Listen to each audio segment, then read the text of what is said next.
السلام علیکم ورحمۃ اللہ وبرکاتہ۔ المعرب والمبنی من الاسماء، معرب اور مبنی اسماء میں سے۔ اب اس چیپٹر میں، اس سبق میں ہم لوگ معرب اور مبنی کے بارے میں پڑھنے والے ہیں۔ بہت آسان انداز میں اگر آپ کو یاد رکھنا ہے کہ معرب کیا ہے اور مبنی کیا ہے تو آپ ایسے یاد رکھیے۔ معرب وہ لفظ ہوتا ہے جس کا اعراب بدلتا رہتا ہے، کبھی اس پہ زبر، کبھی زیر، کبھی پیش آتا ہے۔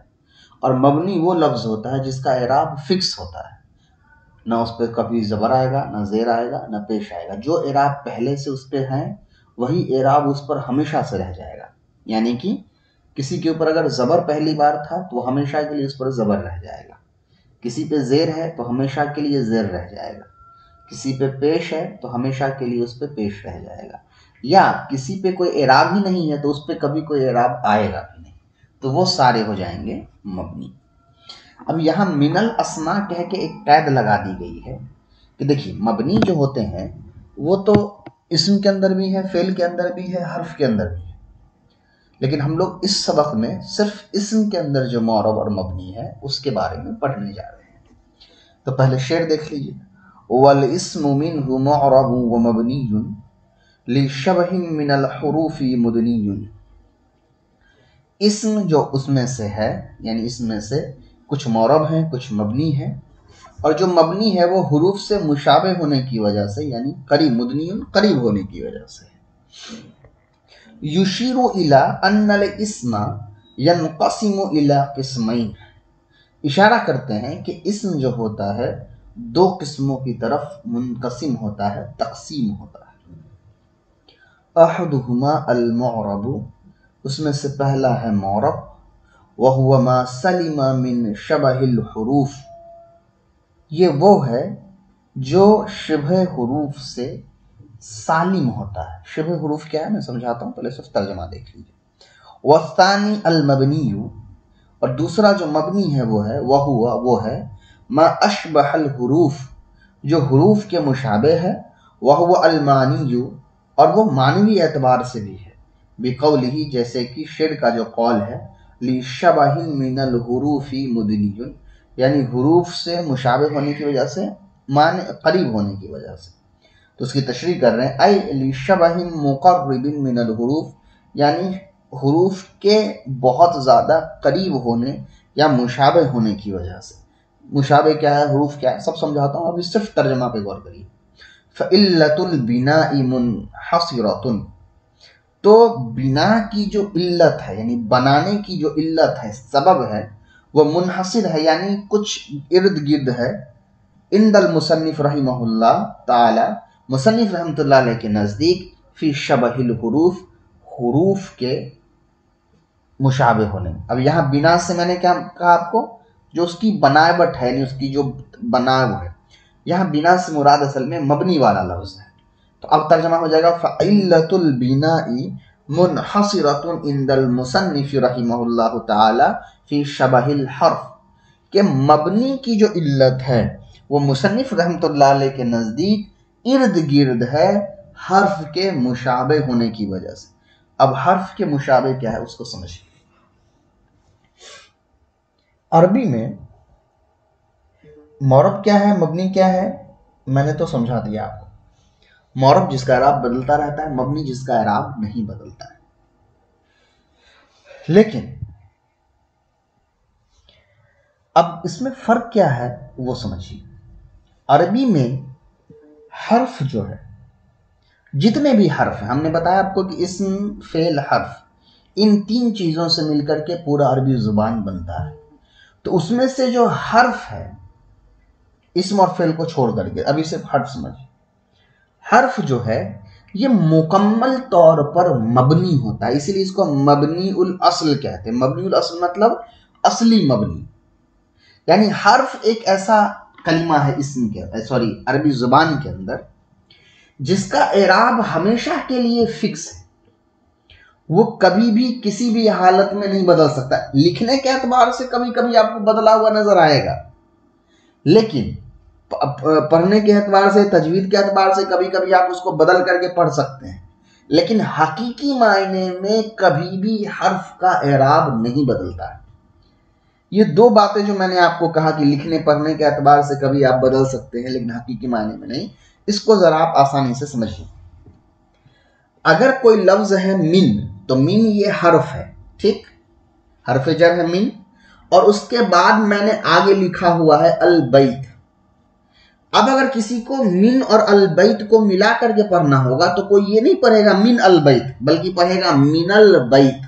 اب نون پر زبر ہو جا رہا ہے، تو حقیقت میں تو حرف کیا تھا؟ سکون تھا من، لیکن کیا ہو گیا؟ زبر آ گیا تو من البیت ہو گیا۔ تو یہاں کیا ہوا؟ پڑھنے کی وجہ سے ہم نے سکون ہٹا کر کے زبر لگا دیا تاکہ پڑھنے میں آسانی ہو جائے۔ تو پڑھنے کے اعتبار سے ہم نے اعراب ضرور بدلا ہے حرف کا، لیکن حقیقت میں جو من حرف ہے اس کا اعراب کسی بھی حالت میں نہیں بدلے گا، تو وہ من ہی ہے اصل میں۔ اچھا، اس کو دوسرے انداز میں بھی سمجھ لیجئے۔ دوسرے انداز میں آپ اس طرح سے سمجھ لیجئے کہ اعراب جو ہوتا ہے وہ کسی لفظ کے ترجمے کو بدلتا ہے۔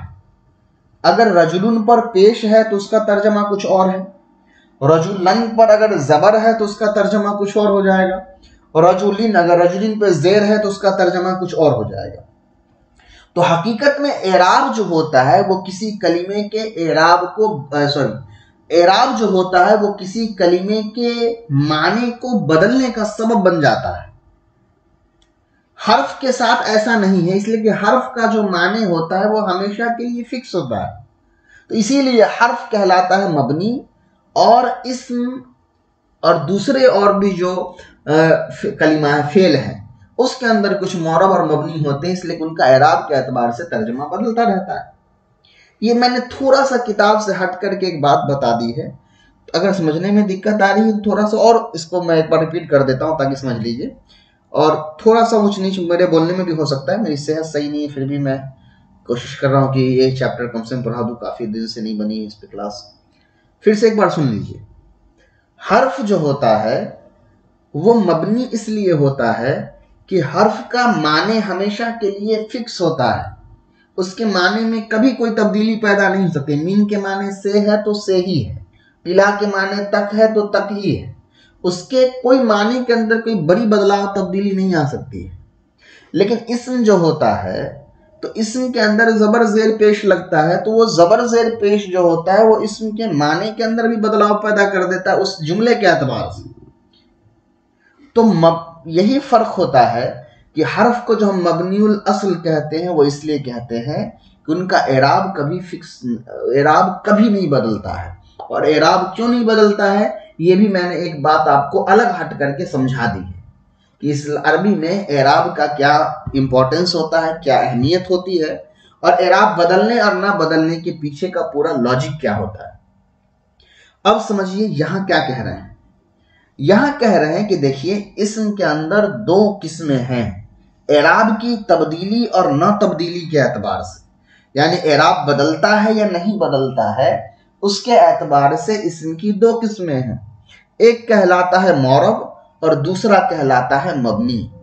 تو معرب وہ لفظ ہے جس کا اعراب بدلتا رہتا ہے حالات کے حساب سے، جملے کے اعتبار سے، ترکیب کے اعتبار سے، اور مبنی وہ لفظ ہوتا ہے جس کا اعراب بالکل بھی نہیں بدلتا ہے۔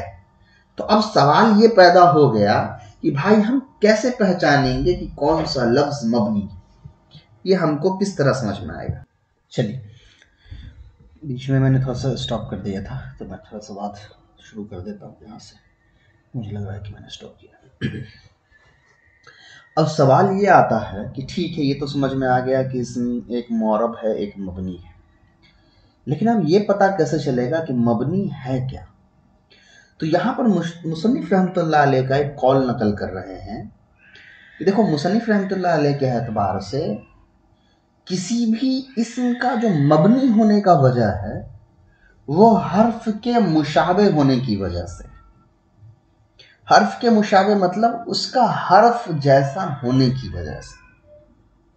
حرف کیا ہے؟ مکمل طور پہ مبنی ہے۔ کیوں مبنی ہے؟ میں نے بتا دیا۔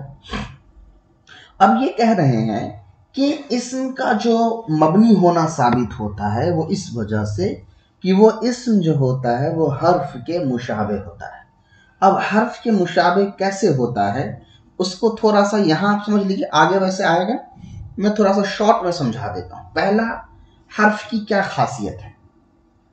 مشابہ کا مطلب ہوتا ہے برابری ہونا. جیسے میں نے کہا زید عمر کے مشابہ ہے، تو مطلب ہو جائے گا کہ زید کے اندر جو کوالٹی ہے وہی عمر کے اندر بھی ہے، تو زید عمر برابر برابر ہے. تو اسم کا کسی حرف کے مشابہ ہونے کا مطلب ہوتا ہے کہ حرف کے اندر جو کچھ خاصیت ہے وہ اسم کے اندر بھی ہے. اب بھائی یہ کیسے ہوتا ہے، تو ذرا سمجھیے. عربی میں حرف کی کچھ خاصیت ہے. پہلا خاصیت کیا ہے، اس کے اوپر اعراب فکس ہوتا ہے. سکون ہے تو سکون ہی ہے، زبر ہے تو زبر ہی ہے.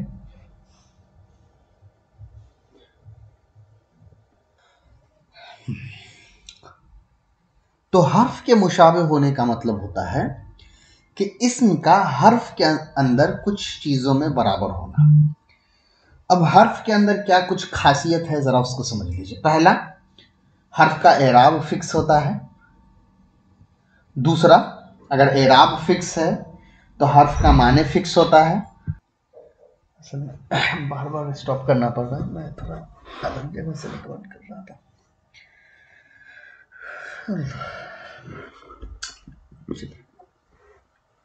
ہاں، تو حرف کی 3 خاصیت ہیں. ایک میں نے بتایا کہ حرف کا جو اعراب ہوتا ہے وہ فکس ہوتا ہے.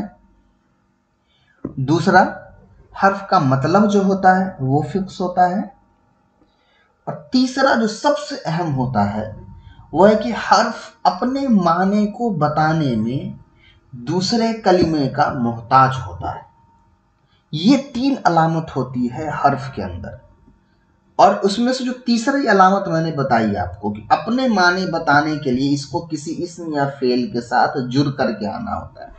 جیسے الہ ایک حرف ہے، لیکن الہ کے مکمل معنی ہم کو تب سمجھ میں آئیں گے جب ہم اس کو فعل یا اسم کے ساتھ جوڑیں گے. جیسے ذہب زید الی المسجد، کہ زید مسجد کی طرف گیا. تب جا کر کے ہم کو زید کے اور زید اور ذہب فعل کے ساتھ جڑنے کی وجہ سے الہ حرف جر کے معنی ہم کو سمجھ میں آئے. تو اسم مبنی کب بنے گا؟ اسم مبنی تب بنتا ہے جو حرف کے ان 3 صفات میں سے کسی ایک صفات کا اس کے اندر آ جانا. یعنی حرف کے ان 3 صفات میں سے اسم کے اندر کوئی نہ کوئی ایک صفت کا آ جانا. بس آتے ہی وہ لفظ اسم جو ہوتا ہے حرف میں تبدیل ہو جاتا ہے. یعنی حرف میں تبدیل نہیں ہوتا ہے، مبنی بن جاتا ہے. ایک کام کریے، اتنا ہی رہنے دیجیے. مائنڈ تھوڑا سا ڈسٹریکٹ زیادہ ہو رہا ہے. اصل میں جہاں عام طور پر ریکارڈ کرتا ہوں وہاں سے تھوڑا الگ ہٹ کر کے آج ریکارڈ کر رہا ہوں، تو لوگ آ جا رہے ہیں اور کچھ چیزیں اور بھی ہو رہی ہیں، اور اس کی وجہ سے کافی کچھ جو میں کچھ کہنا چاہ رہا ہوں وہ بار بار بدل جا رہا ہے. اور ایسا نہ ہو پڑھاتے ٹائم کچھ ایسا نکل جائے کہ جو غلط بات مطلب اس سینس میں کہ جیسے 2-3 بار میں نے مسٹیک کیا آپ کو تعریفات سمجھانے میں، الفاظ سمجھانے میں. کہیں ایسا نہ ہو کہ میں غلط سمجھا کر کے نکل جاؤں اور پھر آپ جو ہے وہ غلط سمجھ لے، یاد کر لیں. تو بہتر ہے کہ اس کو یہیں پہ اسٹاپ کر دیتے ہیں. جو باتیں ابھی تک آپ نے سمجھی ہے وہ یاد رکھیے گا، باقی انشاءاللہ پھر جب اطمینان سے ہوتے ہیں تو پھر کرتے ہیں. السلام علیکم ورحمۃ اللہ.